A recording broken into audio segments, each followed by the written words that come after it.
Chairperson of the National Council of Provinces, President of the Republic of South Africa,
a hero with roots in Soweto, the son of the soil, a man of courage, with strength and grace. You are the voice to the voiceless, an eye to the blind, and a shoulder to the disabled. Ndlovena babata yaleka namabantu bakho ulapho nje ubekwe ngokuthenjwa nditsho wena Ramaphosa ntoka Samueli mawethu ilanga liyashona amasoma khalisa amakhwelo igusha siququzelela ngasekhaya mandikeke my president mandikeke my cupcake ndiham.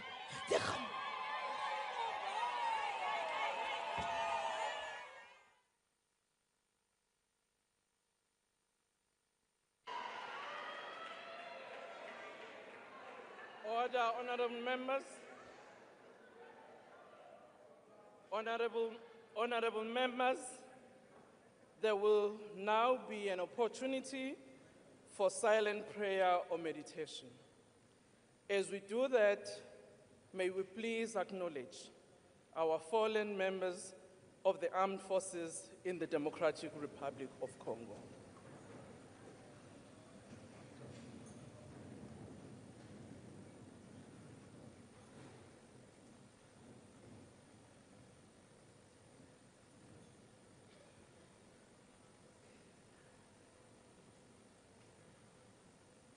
Thank you, and please be seated.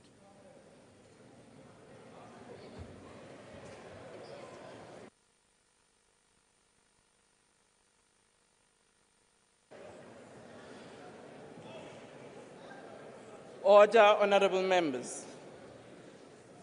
Honorable members, the President has called this joint sitting of the National Assembly and the National Council of Provinces in terms of Section 84, subsection 2D of the Constitution of the Republic of South Africa, read with Joint Rule 13, subsection 1A, to deliver his State of the Nation address to Parliament.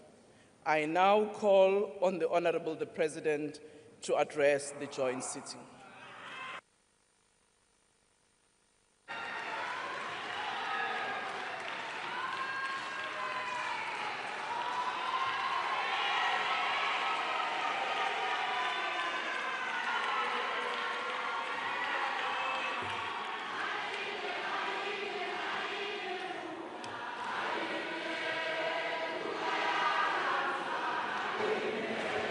Order, honorable members. Order, honorable members, can we please take our seats? Honorable members, can we please take your seat and allow the President to address the House and the nation?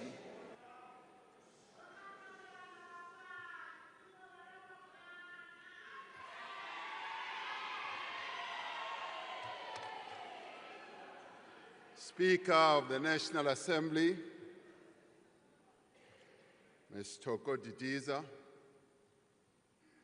Chairperson of the National Council of Provinces, Ms. Refilwe Ntsueni Tsipane, Deputy President of the Republic of South Africa, Paul Mashatile, Chief Justice of the Republic, Mandi Samaya, and Judges President, former President of the Republic, Mr. Thabo Mbeki, former President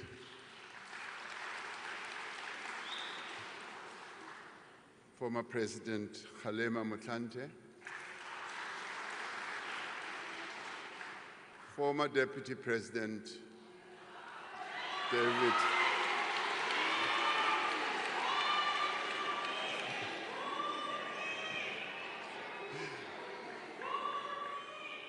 David Mabuza, former Speaker of the National Assembly, Ms. Baleka Mbete,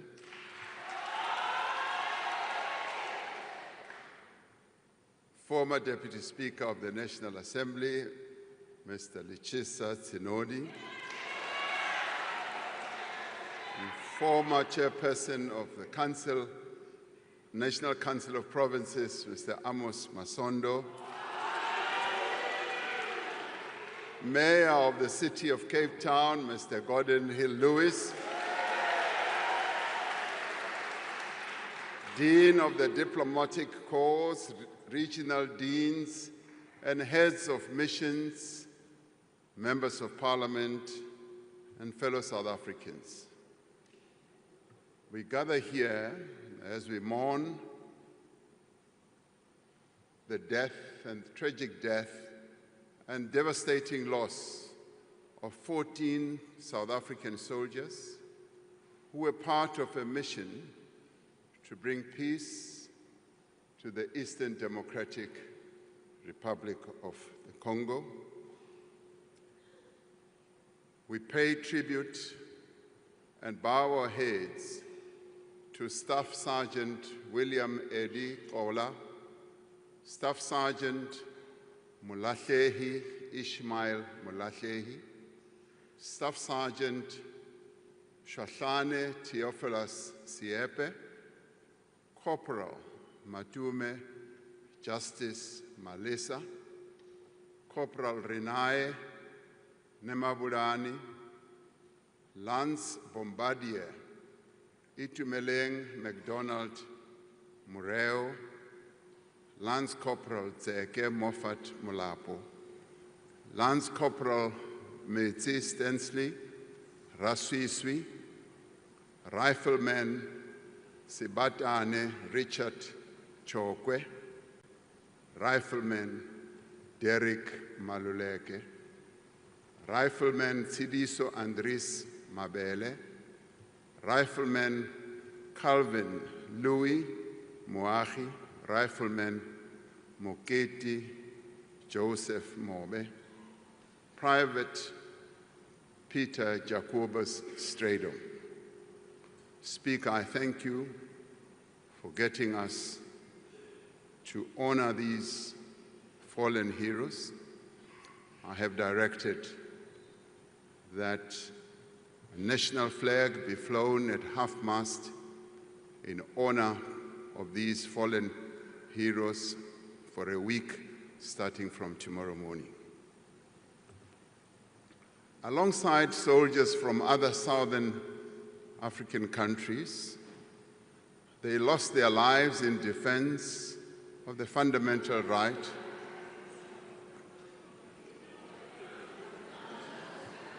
of the Congolese people to live in peace and security.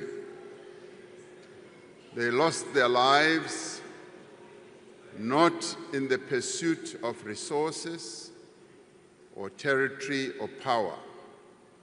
They lost their lives so that the guns on our continent may be forever silenced. So we salute them.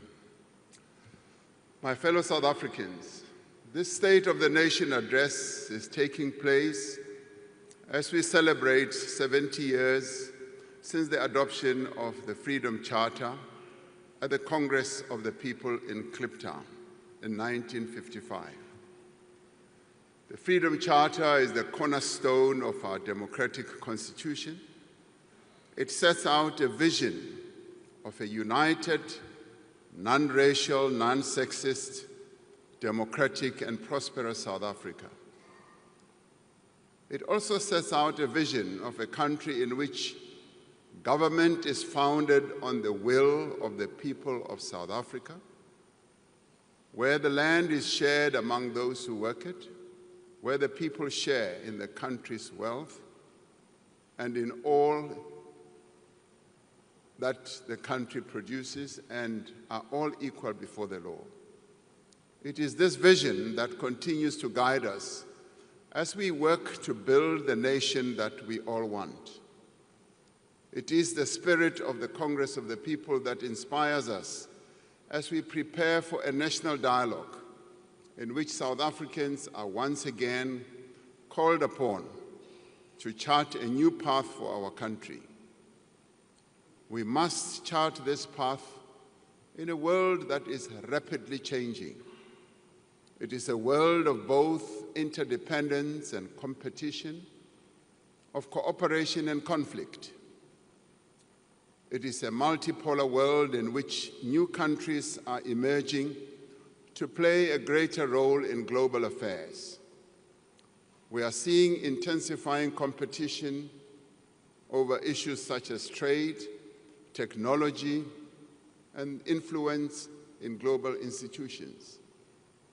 There are global fundamental shifts underway that affect every aspect of human life, from the growing impact of climate change to rapid advances in artificial intelligence, geopolitical tensions, and violent conflicts. In the face of these challenges, we are witnessing the rise of nationalism, protectionism, the pursuit of narrow interests, and the decline of common cause. This is the world that we, as South Africa, a developing economy, must now navigate. But we are not daunted to navigate our path through this world that constantly changes. We will not be deterred. We are, as South Africans, a resilient people, and we will not be bullied.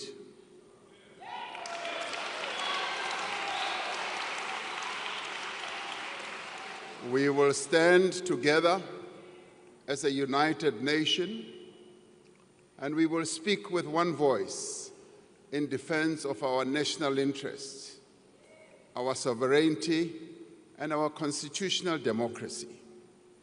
By standing true to our values, by harnessing our unique strengths and endowments, and by forging a common purpose, we can turn these trying circumstances to our advantage and propel our country forward. As South Africans, we stand for peace and justice. We stand for equality and solidarity. We stand for a non-racial future, and we stand for democracy and tolerance as well as compassion. We stand for equal rights for women, for persons with disability, and for members of the LGBTQIA+ community. We stand for our shared humanity, not for the survival of the fittest. So this evening, let us speak of the nation that we want. Let us speak of the future that we want to build. Let us speak of the work that we as South Africans must do, and the work that we are doing to build that nation and to build that future. We want a nation united in its diversity. At many difficult moments in our past, we found strength in working together towards a common goal. Through partnership, we brought peace and democracy to our country which was once troubled. We overcame apartheid, a crime against humanity that denied people their human rights, that deprived them of the land and livelihoods, that sought to strip them of their dignity, that humiliated them. Through partnership, we overcame a devastating pandemic and rebuilt our country in the wake of state capture as well. Together, we have built durable institutions that support our democracy, that protect our fundamental rights and promote the well-being of South Africans. We have built meaningful partnerships between government and business and labor and civil society and other social partners to drive growth and development. These stand as models of cooperation for the rest of the world. South Africans are continuing to work together to confront our country's challenges and build a nation that works for all. Guided by the wishes of the people as expressed in last year's elections, we have formed a government of national unity to give expression to our culture of cooperation. As political parties, we have set aside our differences and agreed to work together for the good of all South Africans. In the last week, we have adopted the Medium-Term Development Plan, which sets out a clear and ambitious program for the next 5 years. The actions contained in the Medium-Term Development Plan will advance our 3 strategic priorities. Firstly, to drive inclusive growth and job creation. Secondly, to reduce poverty and tackle the high cost of living. And thirdly, to build a capable, ethical, and developmental state. Our most urgent task is to grow our economy so that we can create jobs, reduce poverty, and improve the lives of South Africans. To undertake this task, we need a government that works for the people. We need a state that is capable, competent, underpinned by a professional public service. South Africans want a state that treats all people with dignity, humility, and respect. A state with leaders who are prepared to serve our people with complete dedication, and public servants who are ethical, skilled, and properly qualified. To achieve these objectives, we are strengthening the role of the Public Service Commission in the appointment of key people who direct the affairs of our state, such as Directors General, Deputy Directors General, Chief Executive Officers of SOEs and board members and other senior positions. We will introduce a graduate recruitment scheme so that we may attract the best and the brightest in the public service. A capable state must start where our people live and work. In many cities and towns across our country, roads are not maintained. Water and electricity supply is often disrupted. Refuse is not collected, and sewage runs in the streets. In part, this has happened because many municipalities lack the technical skills and resources required to meet our people's needs.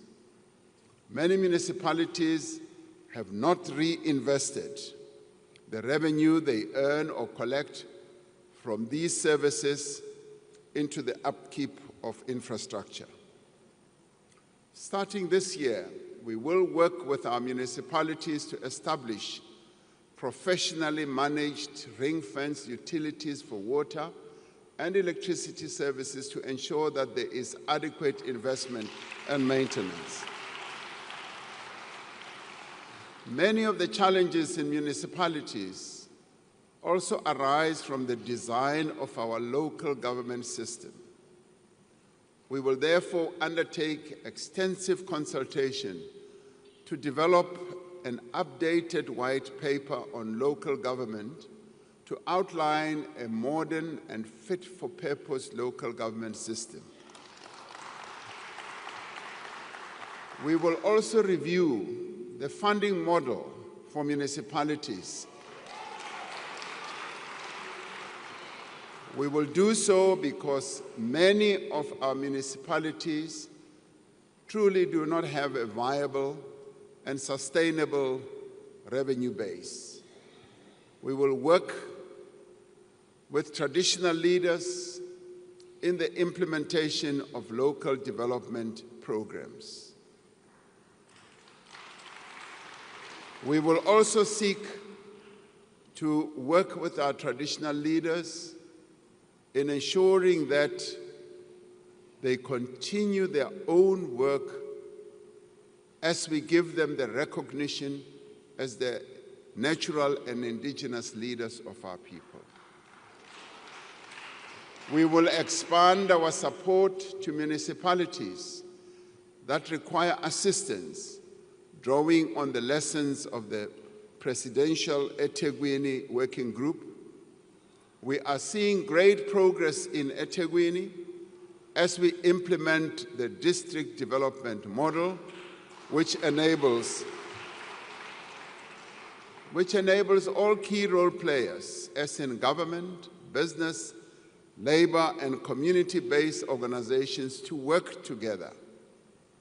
As we work to reform the public service and build the capability of the state, we will harness technology to transform the way government works.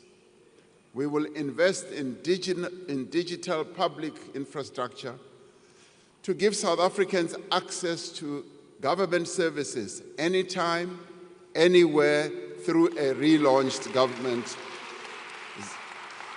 gov.za platform.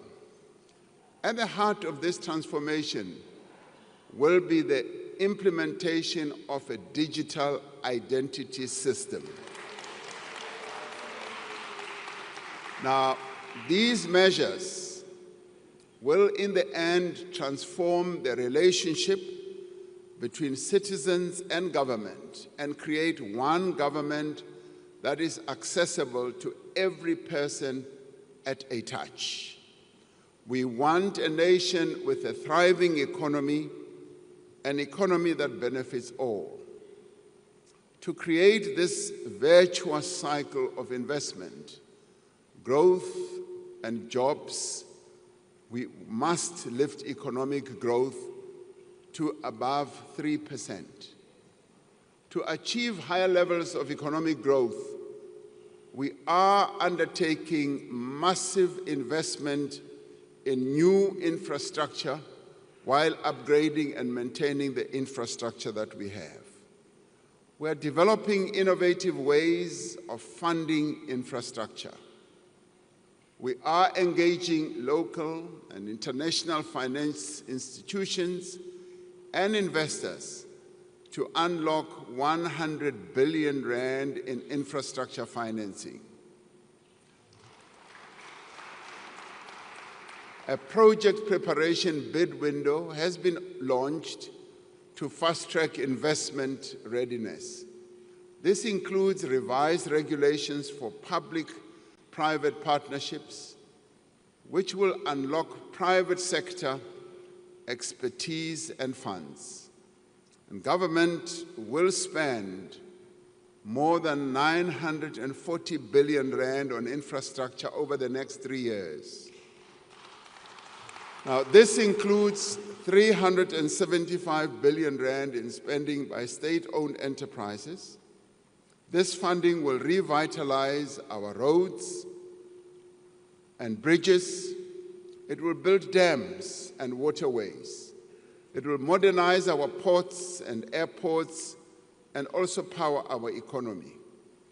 Through the infrastructure fund that we launched some time ago, 12 blended finance projects worth nearly 38 billion rand have been approved in the last year.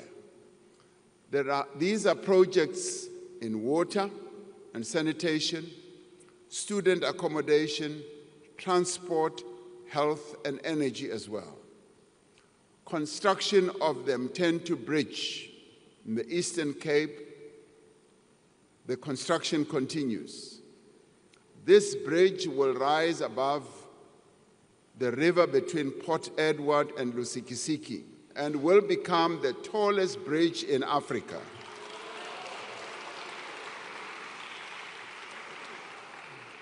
The Podihadi Dam in Lesotho will feed 490 million cubic liters of water a year from the Lesotho highlands into the Vaal River system, securing water supply to several provinces for years to come.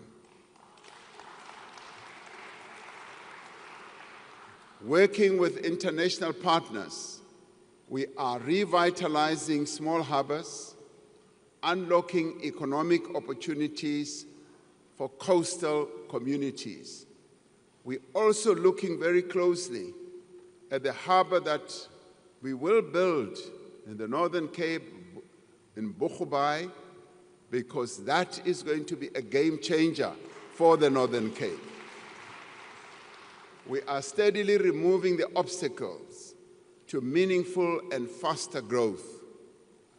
The economic reforms that we are implementing through Operation Vulindlela have created a new sense of optimism and confidence in our economy. Investors are looking at South Africa with much more interesting eyes as they see the reforms that we are implemented through Vulindlela. We have made progress in rebuilding and restructuring a number of our network industries. We are seeing positive results in the improvement of the functioning of our network industries, as well as the investment opportunities that are opening up and are being taken up by investors, leading to job creation. Working together with business, labor, and other social partners, we must now finish the work that we started. Over the coming year, we will initiate a second wave of reform to unleash more rapid and inclusive growth. Our immediate focus is to enable Eskom, Transnet, and other state-owned enterprises that are vital to our economy to function optimally. We are repositioning these entities to provide world-class infrastructure while enabling competition in operations, whether in electricity generation, freight, rail, or port terminals. We continue with the fundamental reform of our state-owned enterprises to ensure that they can effectively fulfill their social and economic mandates. Now, this includes the work underway to put in place a new model to strengthen governance and oversight of our public entities. We will ensure public ownership of strategic infrastructure for public benefit while finding innovative ways to attract private investment, to improve services, and to ensure public revenue can be focused on the provision of public services. We are in the process of establishing a dedicated SOE reform unit to coordinate this work. The measures we have implemented through the Energy Action Plan have reduced the severity and frequency of load shedding, with more than 300 days without load shedding since March 2024. Now, while the return of load shedding for 2 days last week was a reminder that our energy supply is still constrained, we remain on a very positive trajectory, whether people like it or not. We now need to put the risk of load shedding behind us once and for all. And the Minister of Electricity will speak about it in about 2 weeks or so when he presents to Parliament. We need to put that once and for all behind us by completing the reform of our energy system to ensure long-term energy security. The Electricity Regulation Amendment Act, which came into effect on the 1st of January, marks the beginning of a new era in our energy architecture. This year, we will put in place the building blocks of a competitive electricity market. Over time, this will allow multiple electricity generation entities to emerge and to compete. We will mobilize private sector investment in our transmission network to connect more renewable energy to the grid. The Minister will tell us that we still need to install 14,000 kilometers of transmission lines. We therefore need to mobilize finance from a number of sources to enable this to happen. As we reform our energy system, we are continuing to build successful multilateral partnerships in the global effort to halt the devastating impact of climate change. Our just energy transition is gaining momentum. Over $13 billion have been pledged by the international community, and significant private capital is being invested locally. We are determined to meet our carbon reduction commitments and will do so at a pace and at a scale that our country can afford. We are revitalizing our port terminals and rail corridors through the Freight Logistics Roadmap, which was adopted by Cabinet, leveraging private capital to restore our logistics infrastructure to world-class standards. Transnet's performance has stabilized and is steadily improving. We released a network statement in December last year, which for the first time will enable private rail operators to access the freight rail system that will continue to be owned by the state. Open access to the rail network will allow train operation companies to increase the volume of goods transported by rail, while our network infrastructure remains state-owned.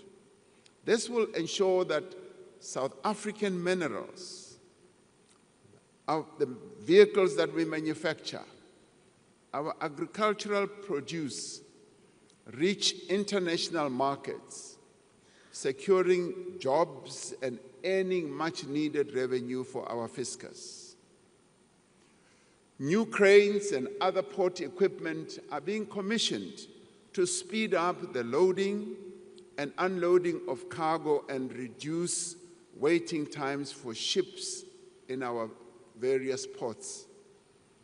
As we forge ahead with the reform agenda, an urgent priority is to ensure a secure and reliable supply of water across the country. Many people in our cities, towns, and villages are experiencing more and more frequent water shortages as a result of failing water infrastructure. It is impossible to live without water, as we all know, and it is impossible for the economy to grow without water. We are therefore taking a series of decisive actions to resolve the water crisis, to enable our people to get water where they live, whether in townships or in the rural areas.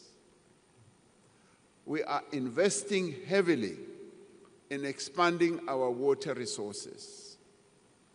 Wherever one goes in our country, we often hear our citizens raising the issue of water continuously. So we are raising this issue to a much higher level. And like we did with electricity, I know and I am hopeful that we will resolve the water crisis that we have.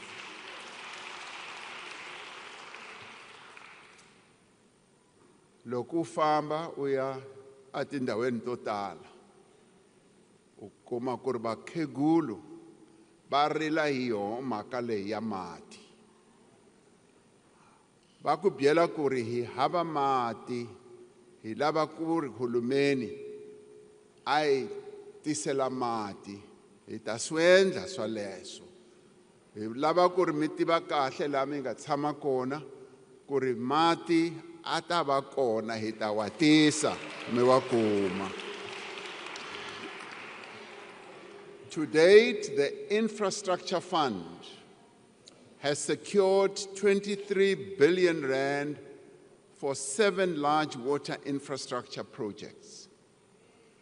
We have ended delays in major water infrastructure projects like Phase 2 of the Lesotho Highlands Water Project and the Umkomazi Dam. Work is underway to prepare for construction of the Ntabelanga Dam on the Umzimvubu River to supply additional water for domestic use as well as for irrigation in the Eastern Cape. Within the next year, we will complete the establishment of the National Water Resource Infrastructure Agency to unlock much greater investment in water projects. Through the Water Services Amendment Bill, we will introduce a licensing system for water service providers and remove licenses where providers do not meet the standards for quality drinking water. As part of our reform agenda, we will ensure that our focus on water is intensive and it speeds up.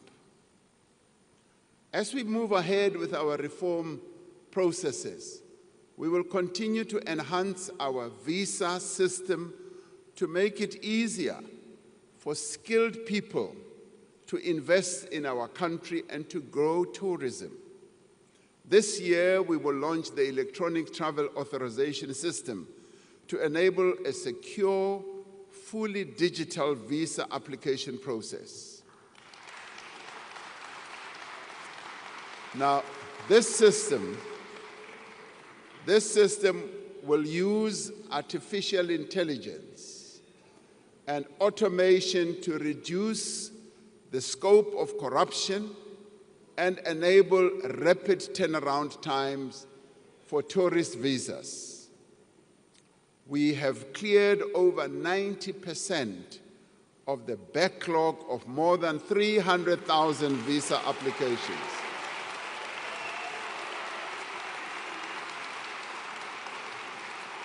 Now, in many ways, these changes that are underway, these reforms that we're implementing, send a very strong message that South Africa is indeed open for business and tourism.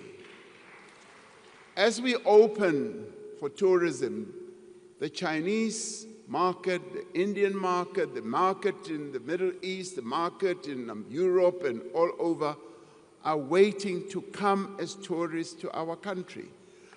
We want a nation in which prosperity and opportunity is shared by all. For many decades, our economy has been held back by the exclusion of the vast majority of South Africa's people.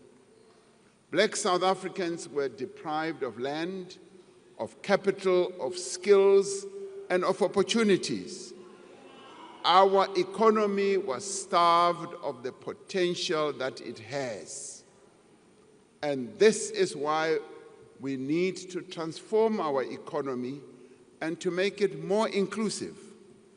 That is why our focus is on empowering our people, on empowering women and persons with disabilities, because they were deliberately excluded from playing a role in the economy of their own country. And we will set up a transformation fund worth 20 billion rand a year over the next 5 years to fund Black-owned and small business enterprises.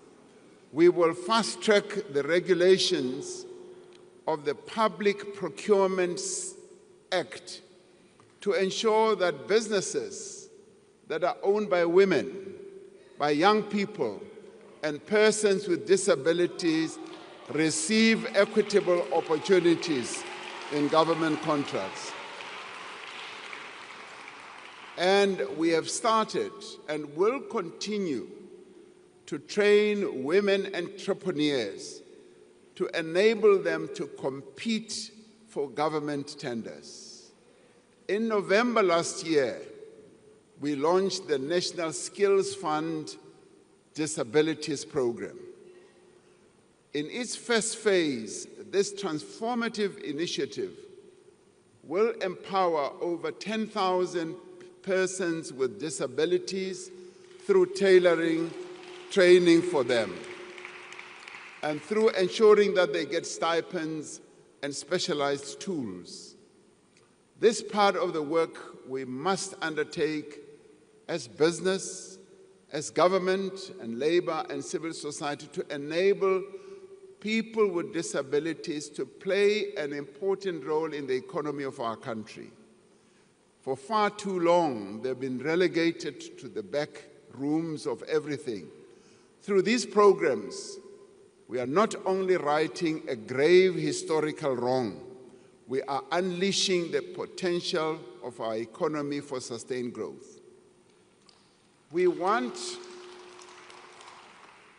a nation where there is work for all, where every person can earn a decent living and realize their potential, where the rights of workers are protected and working conditions are improved, where women and men receive equal pay for work of equal value. We need to ensure that growth creates jobs for all, and especially for young people. The success of the presidential employment stimulus shows how public employment programs can create meaningful work that generates a wider benefit and contributes to sustainable employment. The employment stimulus that we introduced during the COVID period has created almost 2.2 million work and livelihood opportunities through innovative models that provide high-quality work to participants. The Social Employment Fund has created over 80,000 jobs this year. It has supported more than 12,000 participants to enter entrepreneurial activities. During the past year, young people secured 235,000 work opportunities through the National Pathway Management Network. And this is underpinned by the SA Youth Mobi platform. We now need to build on these innovative programs to create jobs for young people at ever greater scale. And to create jobs, we must leverage our unique strengths as well as our unrealized potential to build the industries of the future, as in green manufacturing, renewable energy, electrical vehicles, and the digital economy that is also driven by artificial intelligence. This year, we will finalize a modernized and comprehensive industrial policy that drives economic growth. We will achieve this ambition by focusing on the opportunities in localization, diversification, digitization, and decarbonization. We are working towards the full implementation of the African Continental Free Trade Area, which will tear down the barriers to trade on our continent. As the most industrialized economy on the African continent, we are positioning ourselves to be at the center of this new growing market. We are harnessing the sun and the wind to make our country a leader in renewable energy and green manufacturing. With an abundance of cheap green energy, we can produce products that are competitive anywhere in the world and create hundreds of thousands of new jobs in this process. We are making sustainable use of the rich abundance of the South African earth by supporting our farmers, improving our logistics network and rural supply chains, and opening new export markets for products that we grow or produce. We can significantly expand our agricultural sector. We want South Africa to be leading in the commercial production of products such as hemp and cannabis, a product that is so well known in the Eastern Cape and KZN, a product that our forebears have produced for generations and generations. We can add modern value to it and bring it to the shelves of the entire world. We are breathing new life into the mining industry, which remains one of our most important and valuable endowments. I often say that mining was the bedrock on which our economy was built, and it continues to be a sunrise industry. We are on track to implement a new, modern, and transparent mining rights system this year, which will unlock investment in exploration and production. We will put in place an enabling policy as well as a regulatory framework for critical minerals. By beneficiating these minerals here in South Africa, we can make use of the extraordinary wealth that lies beneath our soil for the benefit of our people. Even more valuable than our natural resources are the diversity, the energy, and the talent of the people of this country. The services sector is now the largest part of our economy, ranging from financial services to retail, hospitality, tourism, and the burgeoning creative industry. The tourism sector is growing rapidly, with close on to 9 million tourists having visited our country last year.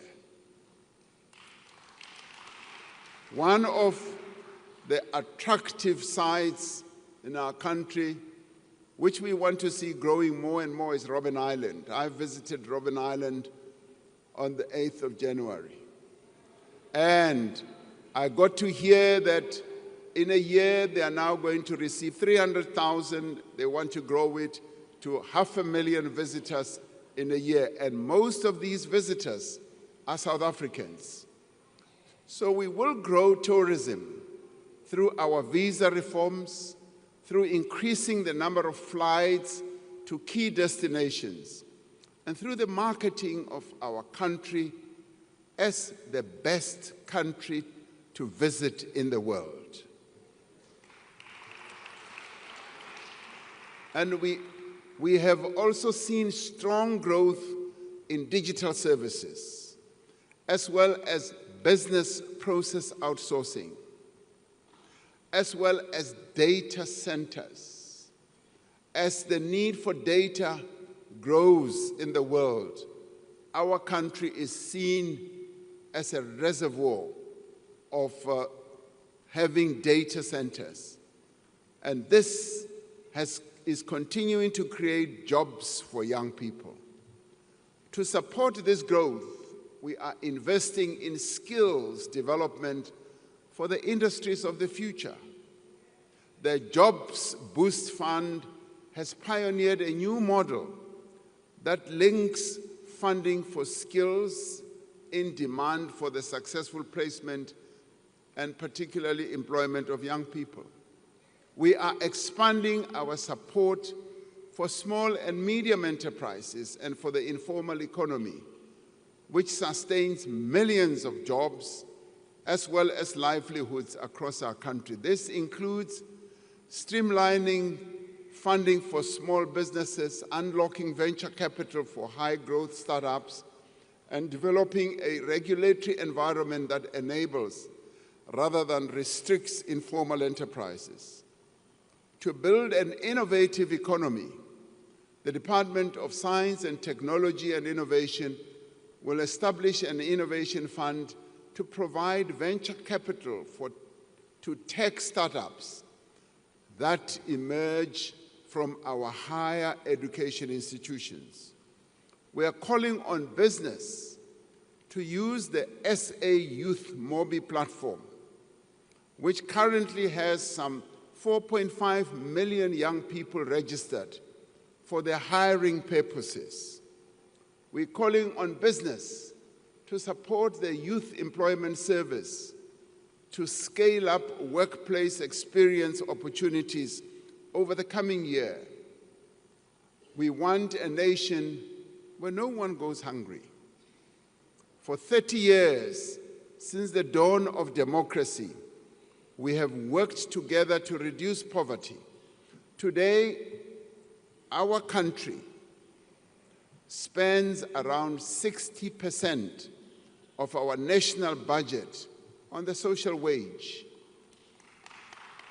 on health, on education, on social protection, community development, and public employment programs. More than 28 million unemployed and vulnerable people in our country receive social assistance. More than 10.5 million learners go to public schools where they do not have to pay fees. Last year, over 900,000 students from poor working-class backgrounds and poor families and working-class backgrounds received funding to study at universities and colleges. Now, through these programs, we are alleviating the worst effects of poverty.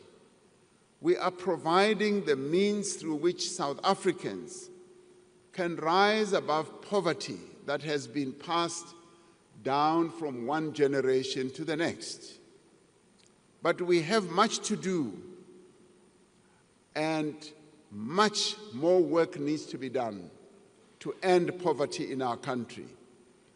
We must do much more to ensure that women in particular no longer face the hopeless task to feed and clothe their children. While government invests heavily to support poor and unemployed people, these programs are fragmented and sometimes they are difficult to access. We are therefore building an integrated system of support for poor and unemployed people. We are strengthening existing programs from job search support to public employment and making sure that together they provide people with pathways out of poverty. Rather than expecting those in need to approach several government agencies separately, a citizen should be able to go to one place to receive all the support that they need. To protect the gains that we have made since 1994 in advancing children's rights, we will adopt the National Strategy to Accelerate Action for Children, which focuses on 10 key priorities, including poverty reduction, child protection, and addressing malnutrition. The Social Relief Distress Grant is an essential mechanism for alleviating extreme poverty. We will use this grant as a basis for the introduction of a more sustainable form of income support for unemployed people.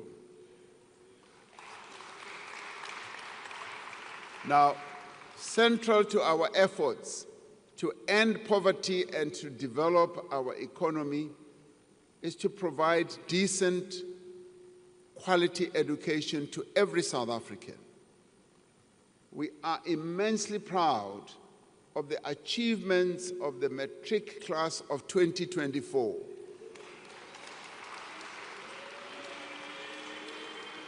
It's a class which achieved the highest pass rate in our country's history. Now, 87% of learners who sat for their matric exams passed. For the first time in the history of our country, nearly half of these learners achieved bachelor pass. Nothing can diminish, frankly, nothing can diminish our pride in the hard work of these learners and the steady support of their teachers, parents, and broader community. And let us give them a big round of applause.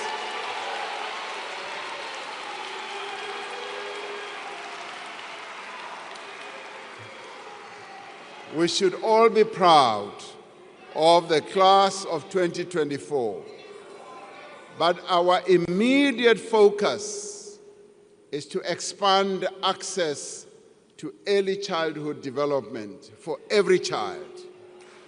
Now, this will be achieved through registering and formalizing existing ECD centers and ensuring that they have the facilities, the training and material that they need to provide quality learning. We will focus on ensuring that every child can read for meaning in the foundation phase to set them up for success in later years. To achieve this, we are implementing mother tongue-based bilingual education. We do this to improve literacy and numeracy, and rolling out lessons plans, reading books, and other interventions that have been proven to work. The Funza Lushaka bursary scheme will continue to prioritize students who want to pursue a teaching career in the foundation phase. Last year, we signed the Basic Education Laws Amendment Act, which was passed by this Parliament.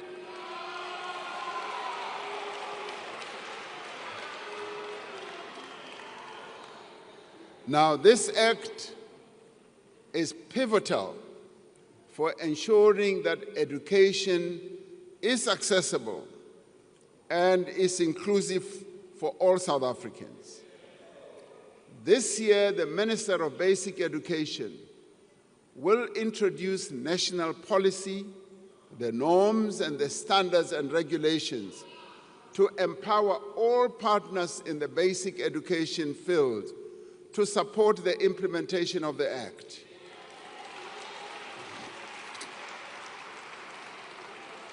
Now, to ensure that the economy has the skills that it needs, we are increasing the production of artisans through TVET colleges. Now, this is part of the shift we are undertaking towards education and skills development that combines formal learning with job training.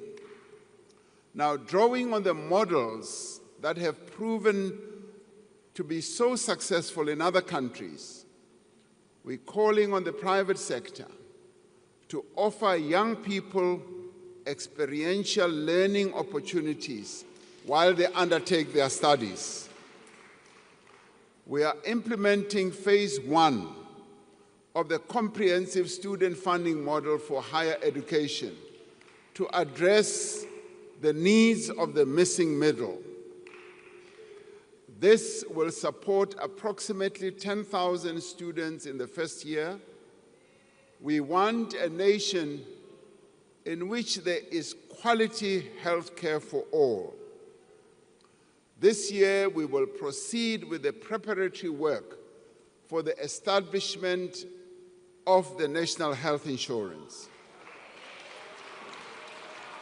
Now, this includes developing the first phase of a single electronic health record system, the preparatory work to establish the ministerial advisory committees on the health technologies and healthcare benefits, and an accreditation framework for health service providers. The NHI will reduce inequalities in healthcare by ensuring that everyone gets fair medical treatment.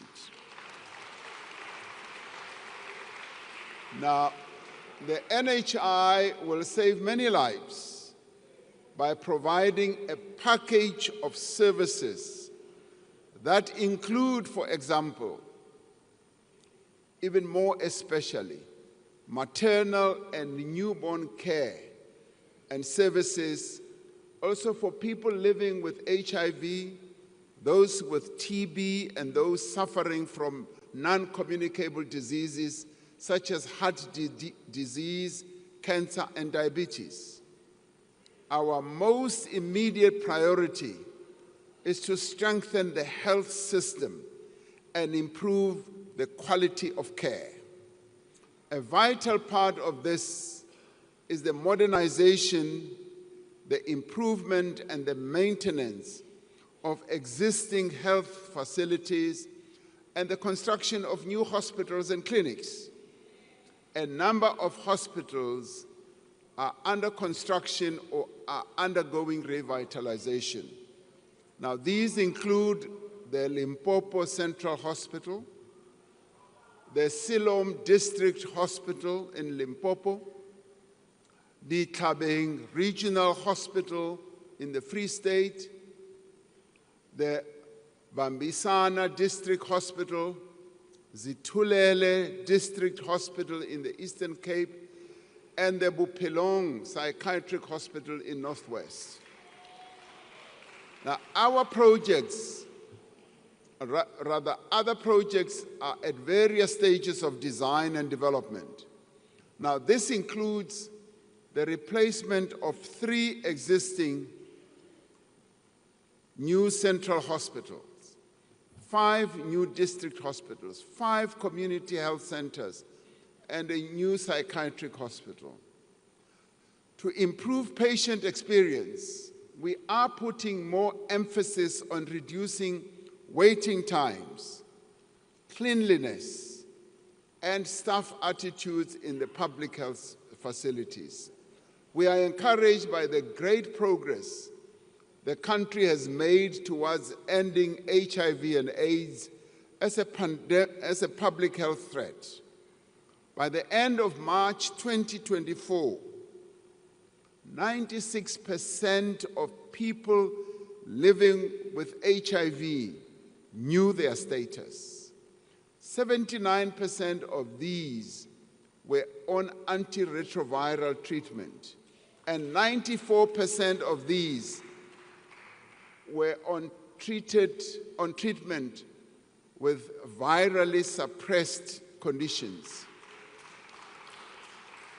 Now, to ensure that we reach the target of 95, 95, 95, which has been set by the World Health Organization, we will this year launch a massive campaign to look for an additional 1.1 million people who are not yet on treatment. We are concerned about the potential impact of the decision by the United States government to suspend some of its funding for HIV and TB programs in African countries for 90 days. Now, this funding that we get accounts for about 17% of our country's HIV spend. We have been able, over the years, to provide funding from our own resources, our own fiscus, for our HIV and TB programs. We are looking at various interventions to address the immediate needs and ensure the continuity of the essential services that we might lose if this funding does not come through. Now, to tackle inequality, we do need to undo apartheid special planning, which has scarred our country, our cities, and forced many people to live far away from areas of work and opportunity.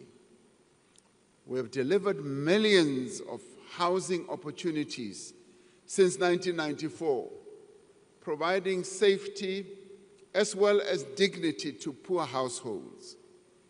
Yet the practice of building housing developments on the periphery of urban centers has in many ways perpetuated inequality and urban sprawl. Going forward, we're going to build more housing in our city centers and closer to places of work and business.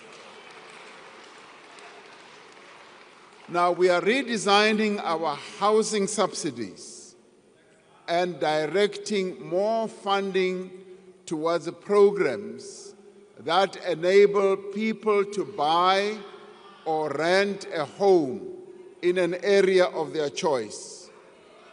We will release more underutilized state properties for affordable housing development. And we are working with our provinces and metros, and I'm glad that a number of our premiers are here as well. We're working with them to reclaim buildings that have been hijacked in the city centers and repurpose them for public use. Now, we will provide 300,000 service stands to qualifying beneficiaries to enable housing development in well-planned, connected communities along key development corridors.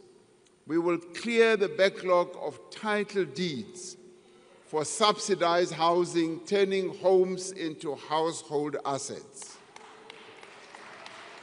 And we will review land use, building, and other regulations to enable low-cost property development, including backyard housing. This represents a fundamental rethink of how the state delivers housing at scale while turning our cities into engines of growth and opportunity. In making our cities work for their residents, we will restore the remaining passenger rail corridors and stations to full service. More than 80% of passenger rail corridors have been returned to service.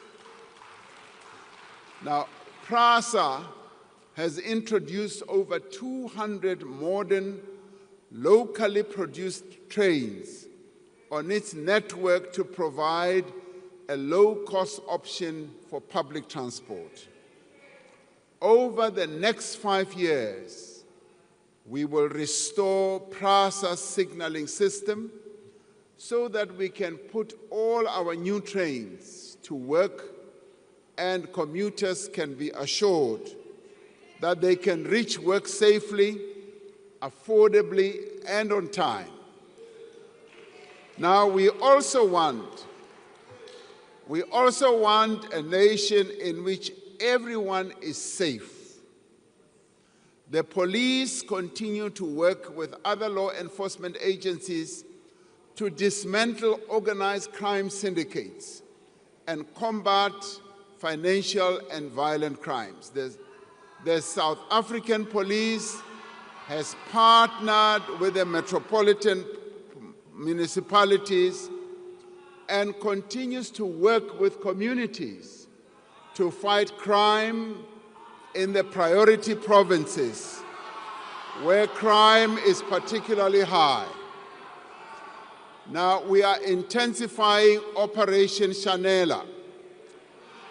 Shanela has been successful in arresting suspects, recovering firearms, and seizing stolen vehicles. And we must continue to tackle the scourge of gun violence that has continued to plague our society for decades. I have asked the Minister and the National Commissioner of Police to prioritize reducing gun-related crime and violence.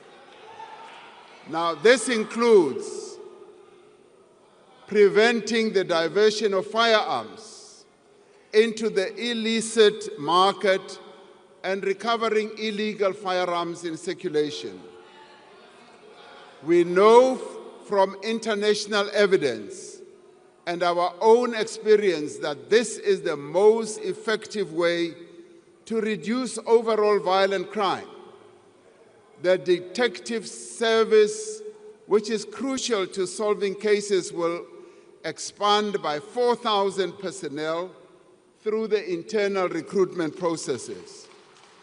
And we are working on adopting surveillance, analytics, and smart policing solutions for modern law enforcement. We have seen the value of technology in fighting crime, and a number of countries that have opted to utilizing technology have made great progress. And by utilizing artificial intelligence in its fraud risk detection and verification work, SARS has prevented the leakage of over 95 billion rand in impermissible refunds. It has recovered 20 billion in revenue and dismantled an illicit tobacco and gold scheme. We continue to work across society to end the violence that is perpetrated against women. We have promulgated the National Council on Gender-Based Violence and Femicide Act, establishing a national structure to oversee a coordinated response to this crisis. We will ensure that the Council is fully functional and properly resourced.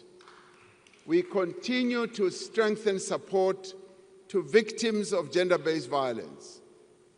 There are now 65 Thuthuzela centers across the country. Out of the 52 districts in our country, 44 have gender-based violence shelters. All police stations in the country now have victim-friendly services. And another 16 sexual offenses courts will be established in the next financial year. Now, we want a nation that deals with corruption. Last year, we established the Investigating Directorate Against Corruption as a permanent entity of the NPA dedicated to investigating and prosecuting high-level corruption. We will ensure that the Directorate is fully resourced and have access to information that it needs to prosecute state capture cases and hold those responsible to account. We are establishing a world-class digital forensic lab to support the investigation of complex corruption and financial crime. We are making steady progress in implementation of the recommendations of the State Capture Commission, including signing into law several legislative reforms. The Special Investigating Unit and Asset Forfeiture Unit report that over 10 billion rand has been recovered in state capture-related cases. Now, this year, the Department of Justice and Constitutional Department will report on the review of the Anti-Corruption Architecture, National Anti-Corruption Advisory Council. This is expected to streamline legislation to eradicate duplication of mandates and foster greater cooperation between law enforcement agencies. And we will finalize the whistleblower protection framework and introduce the Whistleblower Protections Bill in Parliament during this financial year. And this year, we will strengthen South Africa's system of dealing with terror financing and further legislative systems improvements. To secure our removal from the International Financial Action Task Force grey list, we have made significant progress in addressing the weaknesses that were identified in our law enforcement system, with 16 out of 22 action items fully addressed. We want a nation that is at peace with the world. We want to continue through our international relations to advance the well-being of the people of South Africa as we seek to advance the well-being of humanity. Now, we will work to strengthen our trade relations around the world and to leverage our strong and diverse global alliances to make our economy more resilient. The key pillars of our foreign policy remain the promotion of human rights, peace and friendship, and the strengthening of fair trade and investment ties with other countries.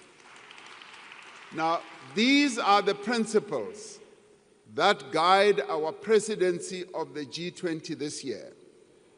We have chosen the theme of solidarity, equality, and sustainable development to underscore the need for cooperation and partnership amongst the countries of the world. For the first time in its history, the G20 is being hosted on the African continent. And this is particularly important following the admission of the African Union as a member of the G20. It is a great opportunity for us to place the needs of our continent and the rest of the global South more firmly on the international development agenda. Our G20 presidency is a valuable opportunity for South Africa to advance efforts towards greater global economic growth and sustainable development. Africa remains at the center of our foreign policy. We continue to work to strengthen the African Union, to support the achievement of peace, development, and economic integration on our continent.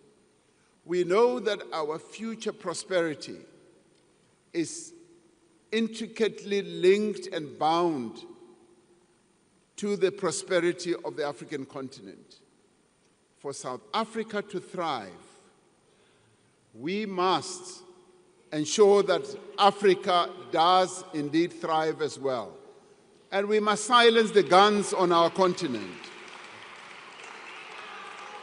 Now, since the advent of democracy, we've been instrumental in restoring stability in countries such as Côte d'Ivoire, Burundi, South Sudan, Lesotho. More recently, we've been part of the SADC peacekeeping mission in Mozambique that has brought relative calm and stability to the Cabo Delgado province.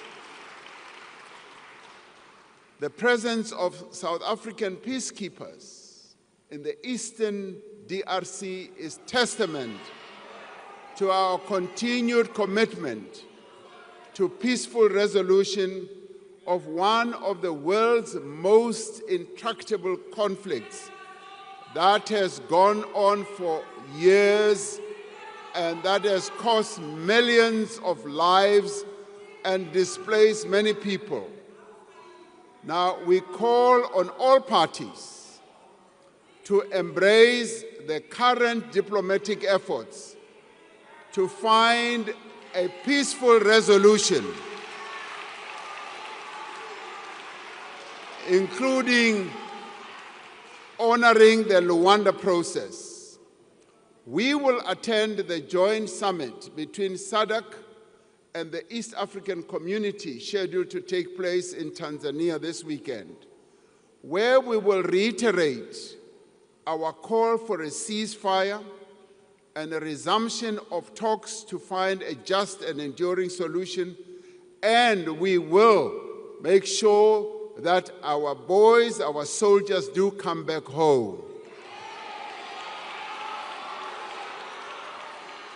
We have always believed that the freedom that we won and the international solidarity from which we benefited does impose a duty on us to support the struggles of those who continue to experience colonialism and oppression.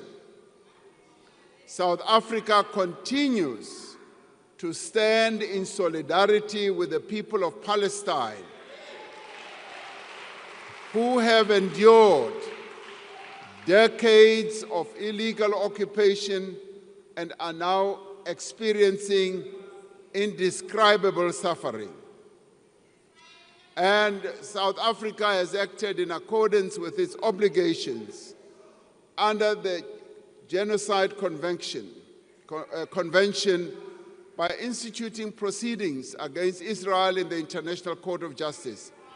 We are fully committed to the articles of the United Nations, including the principles that all members should settle their international disputes by peaceful means. We support the principle of respect of the territorial integrity and sovereignty of all states and peoples. We continue to participate in the different peace processes seeking to bring about a just and lasting peace in Ukraine. South African delegations have been instrumental in developing a framework for negotiations towards a just peace in Ukraine based on the UN Charter and international law. Our country continues to advance its agenda of cooperation and multilateralism through its membership of the United Nations, the African Union, the Non-Aligned Movement, BRICS, and a number of other international bodies. As humanity confronts unprecedented challenges, we are determined that a reformed and representative United Nations must be at the center of global affairs, and we will continue to push for progress on the reform of the UN Security Council to be a more inclusive, more effective body that is able to ensure peace and security. And we will work to ensure that the needs of the people of the world are advanced. And the work that we do and what we stand for does need to be explained to many key players, especially to our trading partners and the many countries and leaders that we interact with on the global stage. And with a view of explaining the positions that we have taken, and in particular, the objectives that we wish to achieve during our presidency of the G20, I have decided to send a delegation of government and other leaders to various capitals on our continent across the world. This delegation will interact with various key players on a variety of matters that affect South Africa's interests. I will direct that they leave as soon as possible to interact with various key players on our continent and in the world, so that our presidency of the G20 objectives can be well explained. All these things that we speak of are possible. As South Africans, we know the power of cooperation, of what is possible when people of different backgrounds, different races, cultures, languages, and ethnic groups and religions come together behind a shared objective. The formation of the Government of National Unity provides us with an opportunity to show once again that we can achieve what we can achieve by working together. And I call on all South Africans, united in our diversity, to come together in the national dialogue that we are going to have to define a vision for our country for the next 30 years. The national dialogue must be a place where everyone has a voice. It must be a place to find solutions that make a real difference in people's lives. The dialogue must reaffirm that each and every one of us has a role to play in building the nation that we want. We must therefore be builders and not people who seek to destroy the future of South Africans. While we may differ on many issues, we agree on one thing, that we need to build a better South Africa and improve the well-being of our people, and that we should do so not by sitting on the sidelines and shouting. We should be in the scrum working to develop the lives of our people. And so, as we enter the new era in the world and in our own country, let us speak of empathy, of compassion that we have for one another. Let us speak of the pride that we have of our country and all that we have achieved. Let us speak of the determination that won us freedom and drives us forward now to a better future. With this determination, we will work together to make this an era of growth, of progress and transformation. We will work together to build the nation that we want. And we will only be able to do it by working together and not by shouting together. And we will only be able to do it by ensuring that we as the leaders ensure that those who will come after us, our children and our great children, inherit a country that we have helped to build, not to destroy. Thank you very much.